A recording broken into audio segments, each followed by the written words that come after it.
welcome to On the House, the podcast where we talk about movies, TV shows, and video games. Because, hey, whatever we want to talk about's on the house. Joining me, as always, is Dave. Hello there. And Lynette. Hello. And, folks, this is going to be a bit of a different episode. As you know, we've kind of decided to stop doing the teases just due to the fact that things change with the schedule, and we don't want to have to hold ourselves to a certain thing. So here's just going to be a rundown of several films, TV shows, and video games that we'll probably discuss some point throughout the year. And we're not telling you these in any particular order. They could be the very next episode we do. They could be something we not do till December, as far as we know. Yes, we hate commitment. We joke, but that's kind of the truth here. That's why it's funny. Which is why, you folks, we're just going to break this down into some basic categories. The first thing we're going to talk about is movies. Lynette, why don't you go first? So I've been wanting to do this one for a while, but it hasn't been my turn yet, I think, for a little while. And then we had a bunch of holiday stuff to do. So I've been really wanting to show you guys Wolf Guy Enraged Lycanthrope, which is sort of I guess you could call it a Japanese martial arts movie, but it's it's got the sort of werewolf twist, and I just kind of found it by chance, and I thought it was just hilariously great, just like in a so bad it's good kind of way. It's really, really cheesy, and it's just a lot of fun to watch. So I've been looking forward to showing you guys that one. I don't know if you guys have heard of it at all. First time I ever heard of it was you mentioning it, but hey, I like Japanese films and I like werewolves, so this sounds like it might be right up my alley. I can basically just copy paste what Clancy said, and you'll have my exact same response. Yeah, I got the feeling that maybe you guys had never heard of it, and that's what's going to make it all the more interesting. I want to say as little as I can about it, aside from the basic premise, just because I don't want to spoil anything for you guys. I want to see how you guys react to this. So basically, it's the Tentacles experiment all over again. Well, I mean, to be fair, though, Tentacles had a precedent with it being a Jaws clone, but yes, I mean, it was sort of like oh man, I can't wait to see how you guys react, because that's most of the fun in a lot of the movies I watch, to be honest. It's just how absurd they are sometimes, in like a fun way, though. Sounds fair. Dave, how about you? You got any movies you want to talk about? Well, are we okay? First, are we just doing like going back and forth until we list all the movies we want to do at some point? Because I got maybe 4 or 5 I want to list. Why don't you just list all of them for now? Okay, I'll start off, since Lynette mentioned the anime, one thing I want to do, since we have HBO Max and access to the Studio Ghibli line, I would like to do a double feature, not on any of the Miyazaki films, but 2 that have rather special places in my heart, Whisper of the Heart and The Cat Returns, which the latter is kind of a spin-off of the former. The first one is just a tale about this girl who wants to become a writer, and the second one is about this animated cat world where this girl gets kidnapped and forced to marry a prince, and it's actually kind of funny and cute, and hey, I like any media that portrays cats positively, so. Especially considering what we just covered. And the titular, the main cat in Cat Returns is played by Carrie Elways in the English dub. Oh, nice. I will say these are 2 films that I've somehow missed over the years, but I'm definitely looking forward to them. Strangely, I've never really been a fan of Studio Ghibli. I've seen some of the movies. I never really got into them. I kind of liked Castle in the Sky, but other than that, I just never really been all that terribly impressed. They're really beautiful. It's just they weren't really very engaging for me. Okay, my birthday may have already passed, but I still want to cover the early 80s slasher Happy Birthday to Me. It's been one of my favorites from that decade and genre, and it's about a girl who is in the popular clique at her high school, but as her birthday approaches, members of the clique keep getting killed off in bizarre ways. And the thing that it's mostly known for is its twist ending is absolutely insane. They During production they realized that film as it was didn't really have a twist ending and they wanted to have a twist, and the one they come up with, it is so absurd that I think I like it more than if they went with the original planned ending. I'm curious about that one as well. It's not one I've seen, but I know we've definitely talked about it. I mean, we have deaths by shish kebab, death by a weightlifting set, and even a death by motorcycle. Does he turn into the motorcycle like in Nightmare on Elm Street 5? No, I'll just say this much: it involves a scarf. Oh. And one of my favorite things is that the poster, like, because it advertises the fact that there are unusual kills in the movie, it says, like, a character will so-and-so not do something related to death again, and they mention John will not eat shish kebab again, and the character who gets killed by that is not John, and there is no character named John in the movie. So it's just somebody in the audience then. Somebody named John will never eat shish kebab again. Or maybe part of the film crew, they're just like, after seeing that, I'm never eating shish kebab again. And they're like, that's our tagline. Has anyone actually eaten shish kebab here? I haven't. I think I have like once when I was younger. Like my parents tried it on the barbecue one time or something, but it's never really been something that was commonly done for us. Two films I brought up a lot last year that I want to finally fully explore with you guys this year are A Perfect Getaway and The People Under the Stairs. Like those have been classics for me for a long time. And I want to finally be able to have a full-on discussion with you guys. Clancy, you just discovered them like for yourselves in the last year, so just give your very general thoughts on them. So A Perfect Getaway, I think, is one of the most underrated suspense films I've ever seen. It's absolutely excellent film, plus it has a pre-famous Chris Hemsworth. And as for People Under the Stairs, it quickly went up my ranking of favorite Wes Craven movies. It's like when I was watching it, it was like, how have I never heard of this outside of Dave telling me for a while that I need to watch this at some point?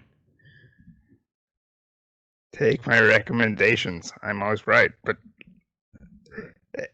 And lastly, I want to cover the 2003 thriller Identity at some point. I've mentioned this before, and it's directed by the guy who directed the latter two Wolverine movies, James Mangold.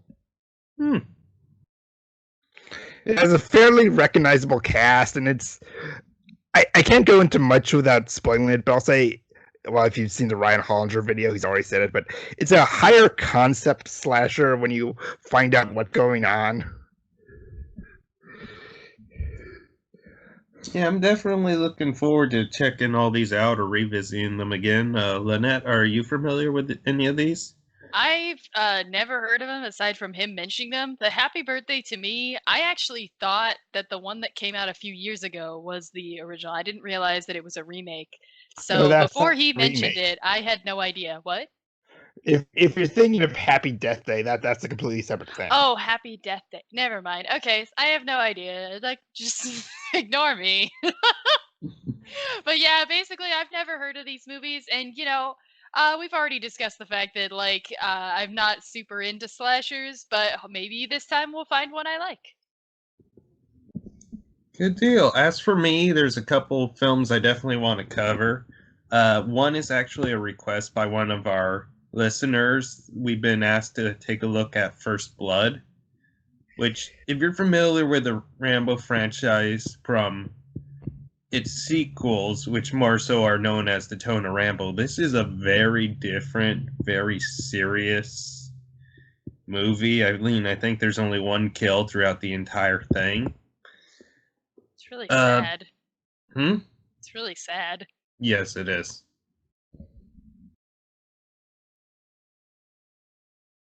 Any comments, Dave? I actually haven't seen any Rambo movies, so it'll be my first time checking one out. Oh, good deal.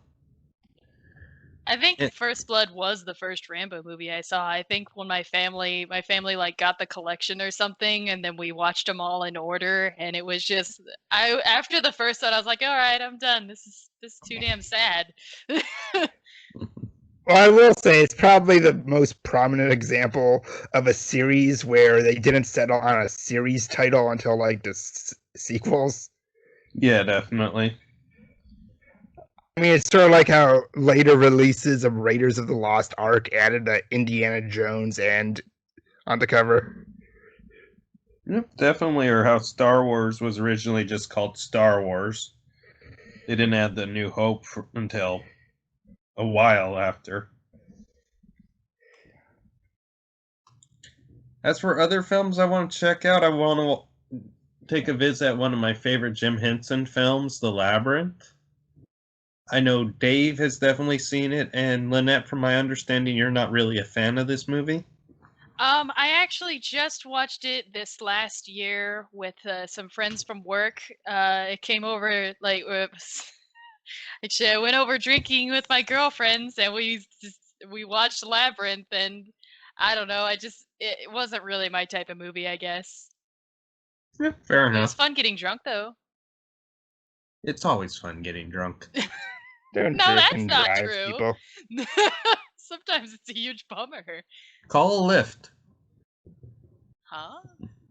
Wait, is Oh, that a Dave pun? said don't drink and drive. I was saying call a Oh. lift instead. I And was then sober by last, the time I left. okay, good.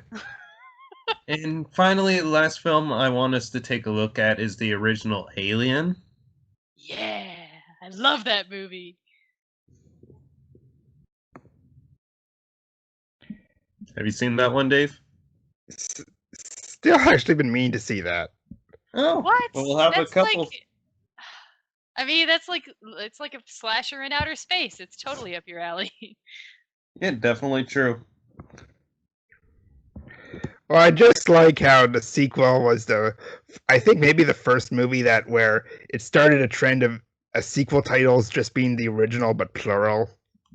Yeah, it definitely works. I mean, for this particular podcast, we'll just be focusing on the original film. The sequel will be a whole separate thing on itself when we get to it.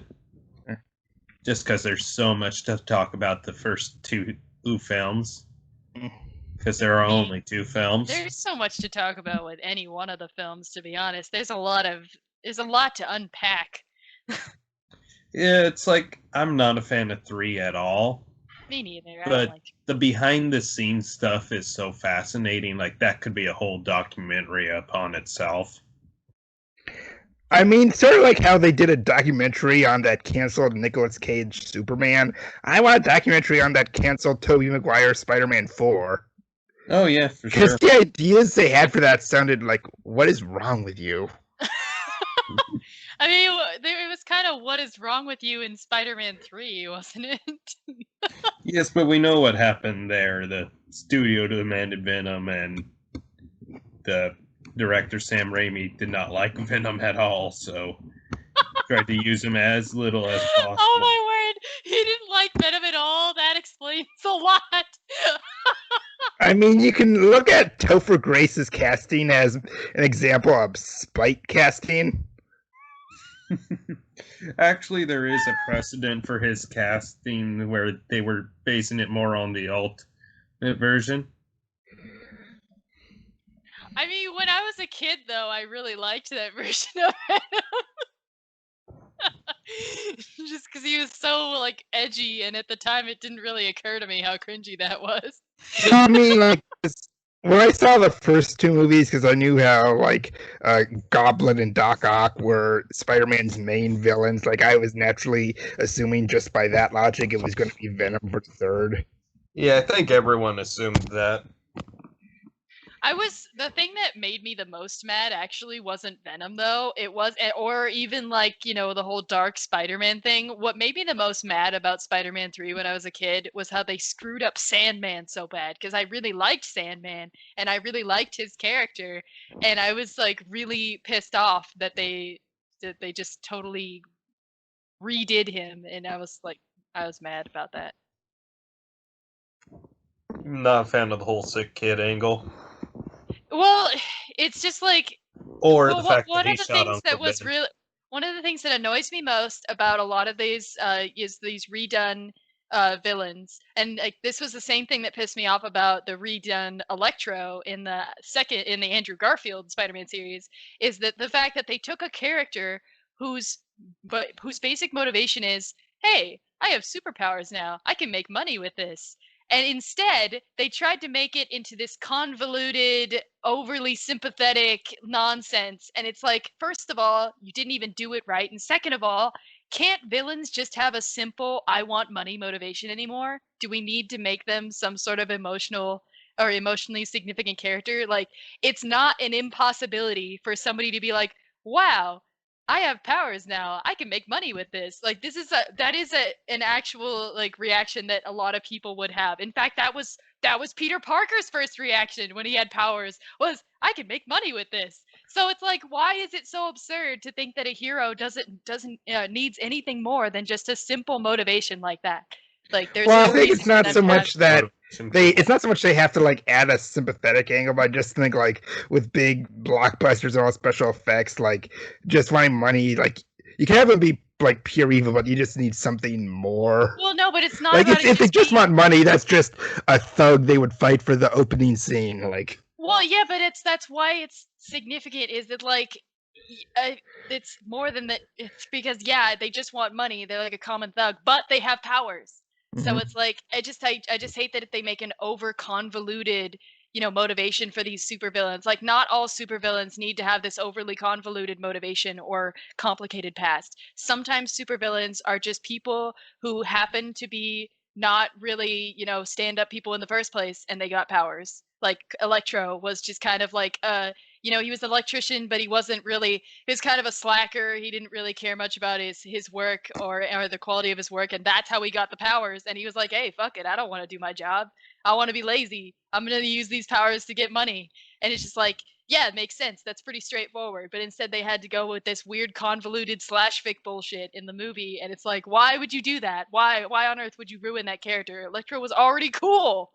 Why would you ruin the character by doing this? So, And also, I yeah, I would that's just just. say they kind of kept with the whole just for greed's sakes angle with the vulture. Yes, that's why I liked the Vulture, because that was so awesome. Because they did expand his character a little bit by giving him a family, right? Because they made him a father and they gave him a motivation for wanting money. But it was still the same motivation. It was still a same straightforward motivation. Hey, I got screwed over. I have powers now. I'm going to use it to get money. And it's like, yes, thank you, because that was what made the Vulture so fucking awesome. Because it's that exact reason, because they took that motivation and they were like, well, we'll deepen it a little bit and give him a family, but for the most part he's the same character, and he looks so damn cool, because I loved the Vulture growing up too, and I was like, wow, they actually made him cool in the movie. No way, they always ruin the I, supervillain. I will say, like, just with Vulture, it's maybe one of my all-time favorite MCU moments when there's just a montage of Peter getting ready for the party, like going to see Liz, and all of a sudden it's Vulture at the door, and just the Yes. shock silence. There's so many elements of that first Spider-Man movie I love. I wasn't the biggest fan of Far From Home, but that first movie, Homecoming, was just excellent. And who knows what they're exactly doing with the third one? I guess they're doing a live-action Spider-Verse. From my understanding. Okay, so I guess we kind of got off topic. Yeah, I maybe guess a Just a little. little bit, but Okay, it's I'll My just- fault Spider-Man. again. People I will always appreciate get it. distracted. Okay, what are TV shows we'll want to show and cover this next year, Lynette? Well, as far as you can consider an anime a TV show, I'd like to show everybody JoJo's Bizarre Adventure, because I've been kind of getting into it lately. I haven't really gotten very far into the series. I've gotten to like the second story arc, but it's just there's something about it that just keeps me coming back. Like even when I get distracted by other things, I think, oh, I haven't seen an episode of JoJo in a while, and I go and watch a new episode, and there's just it's kind of I don't know really what it is, but there's something about it that just really draws me in. And I really wanted to show it to you guys and see if you could feel that same sort of magnetism of it and stuff like that. So I wanted to see if you guys watch like the first 3 episodes or something. Um, and see what you think. Okay, Yeah, as Go ahead. I was going to say what my choices were, unless you wanted to speak first, Clancy. I was just gonna say JoJo. All I know is that I believe they named all the characters after classic heavy metal bands. Really? But I've just heard that. I might be getting it mixed up with something else. I mean, I was really shocked to find out. I think I was watching the credits just because I was jamming to the song or whatever, and I was really shocked to find out that the theme song for the show is done by is it the same band that did Owner of a Lonely Heart or something like that? But it was like an American rock band, and I was like, wait, really? Like, so Okay, as for me, like in terms of like a classic show I want to see covered, there's a Disney's Fillmore, which is like basically a parody of 70s, 80s cop shows, but about like a school safety patrol Oh, I used to love that movie. wait, I mean, that show. what? Fillmore. It only lasted 2 seasons, a total of 26 episodes, but like just the characters and the episodes and the mysteries, like they've always stuck with me, and I've rewatched the series constantly. And No, I mean I didn't quite understand the premise. like it's about a school safety patrol, but like they stylistically it's parodying 70s and 80s cop shows with them like playing detectives solving mysteries. Oh. Okay, I think I get what you mean. Like There's not one that I've ever episode seen where any like 70s or 80s cop shows, but I think I sort of get what you mean. I mean, like, there's one episode where they're trying to solve like who stole all the books in the library, who kidnapped the school's mascot, um, who shredded people's personal projects. Oh, that'd be evil. Yeah, it's definitely one I would like to revisit. Okay, and one thing me and Clancy will do sometime this year after the DuckTales finale airs is a retrospective on the show. Yeah, originally that was going to be a series that we look at every individual episode, but quite frankly, time and everything else like that, it just ended up not panning out. But we will, like, there are 2 shows I'm introducing to Clancy that we'll want to do, like, these episode by episode recaps. Both are available on HBO Max. The first is Infinity Train, which I've talked a lot about. It's one of my current favorite shows. It's each season it has a different main character who finds himself on this strange train with an infinite number of cars where each car has like a different pocket dimension inside of it. Yeah, I'm definitely looking forward to checking that one out. Like there's a lot of twists and turns, so I don't want to say too much about that one, so to avoid spoilers for now. And the other show is Mau Mau, Heroes of Pure Heart. It's about like this cat who becomes a sheriff of like this like I guess fantasy town in this world, and it's very funny and just like the character dynamics are pretty. I'll send you like the link because this one isn't really spoiler heavy. All right, sounds good. Uh, And I personally didn't pick any TV shows just yet. That doesn't mean we won't do anything, but this is just going to be more of a general guideline for films we'll be looking at in the future. a non-binding resolution. Hmm? A non-binding resolution. Yay! And lastly, let's talk about some video games. Since I didn't have a TV show, I'll go ahead and go first. I want to take a look at the original Spyro trilogy. Oh yeah, I'm down for that.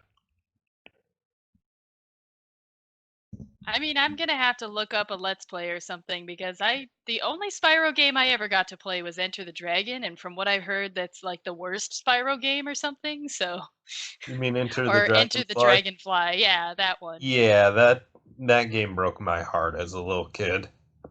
See, it didn't even really occur to me that it was bad until until like I think a few months ago when I found some video talking about like what happened, and I was like, wait, what? This Yeah, is awful. especially coming off like three of the best PlayStation games ever. Even as a little kid, it's like the drop in quality was like extremely noticeable. Aw. Well, yeah, so I'm gonna have to like watch a Let's Play and see what I missed, what I missed out on by not playing the good Spyro games. That being Any said, other games, Clancy? nope, that's it for now. All right, Lynette, do you have any? Oh no, I hadn't played any video games. All right, Dave. Okay, skip your turn. Okay.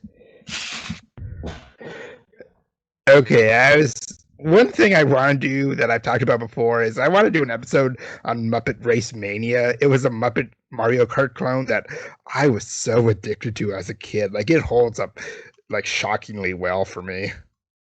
Hey, if it's got the Muppets in it, I'm all game.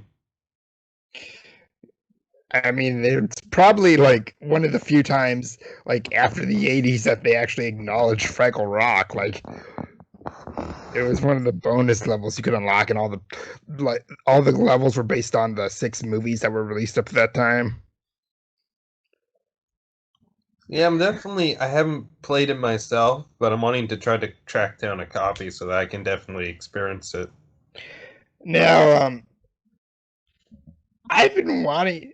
I know these are much like longer games, so I'm not sure if any of you have played them, or even if you'd had the patience to go all the way to the end. But any of like the PS1 Final Fantasies 7, 8, and 9, like I'd really like to talk about those sometime. Okay. And I'm sorry, I've been trying not to do this, but you mentioned Fraggle Rock, and I just gotta say, dance your cares away.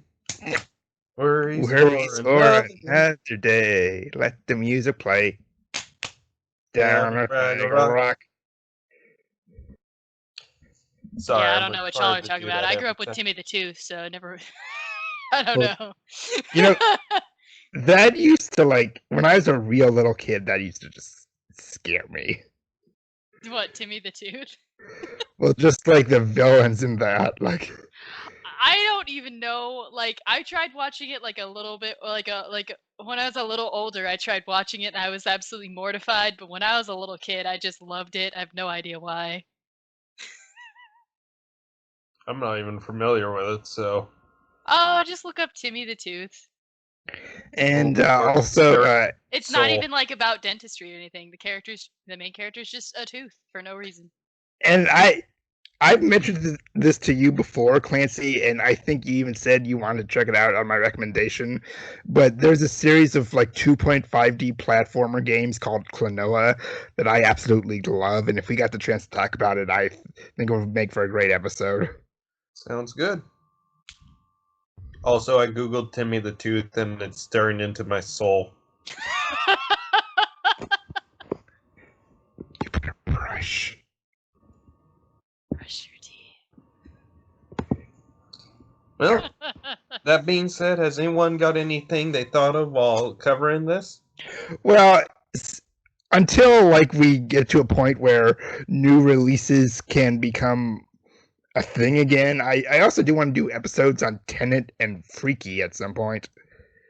Yeah, I definitely want to check those out. I know Tenet's in Redbox, but to be honest, I've been quarantined with the COVID virus, so I haven't exactly been able to go rent anything. I have a couple of movies on my like watch later on YouTube. I'm hoping that I'll get around to watching and see whether or not it'll be worth doing reviews on. But I don't know. It's kind of hard to find like because all the movies they got to be on YouTube or something or a streaming service that we all share.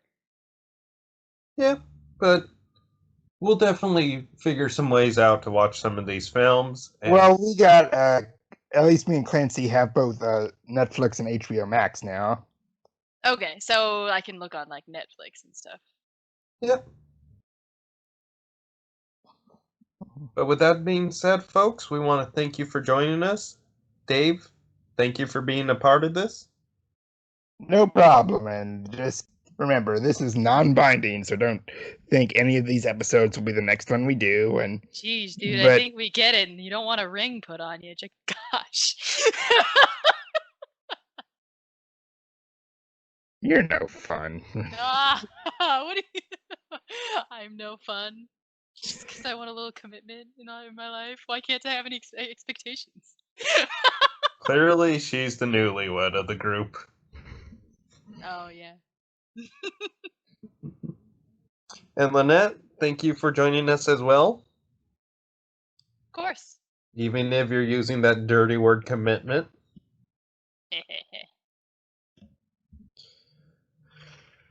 And folks, we'll see you next time. Bye.